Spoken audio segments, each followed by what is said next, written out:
So here's one way of bringing in better communication between you and your teenager, between you and your children, and in fact between you and your family. So I learned this little game, a little process one day when I went to I attended a sort of life skills workshop, and we came away with this little process that we learned, which was called a clearing session. It was about clearing the stuff that was between you or that was on your mind. So the way it went is you would sit with your partner, with a person, or a group of people, and you would have 3 rounds of questions, and each person got a turn to answer those questions one at a time. So the first round was, what's working for you? And the person would talk about what's going well for them. And the next question would be, what's not working for you? And the person would share what's not going so well. And the last question would be something around, what are you carrying? So what's still left unsaid, if anything. And one day, soon after the course, I came home and I introduced it to my daughters. And I have 3 daughters, single parents, so it was just me and my 3 girls. And at the time, they were quite young. They were sort of 12 and 10 and 6, somewhere around there. And so we played it, and we ran through it. And there's certain rules around the game or the process. The one is that when somebody is speaking, nobody else speaks. So it's one person at a time. That nobody offers anything or intervenes. If this person is saying something about you, you can ask if you can discuss it later, but you don't interfere with them or interrupt them. And everybody has a turn, and one person is the facilitator. And that facilitator also has a turn, but they're kind of responsible for making sure everybody gets airtime. So they enjoyed it, and that was that.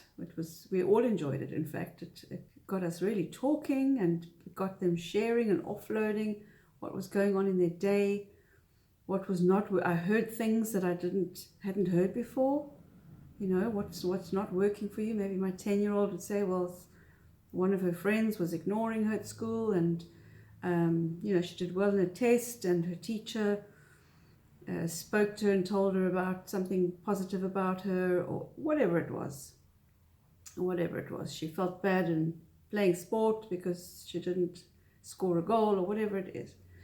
But it really allowed me to hear from them. Plus, it gave me the opportunity to express myself to them, and that they could see what I was going through, or what was on my plate, and what was on my mind, and in my day.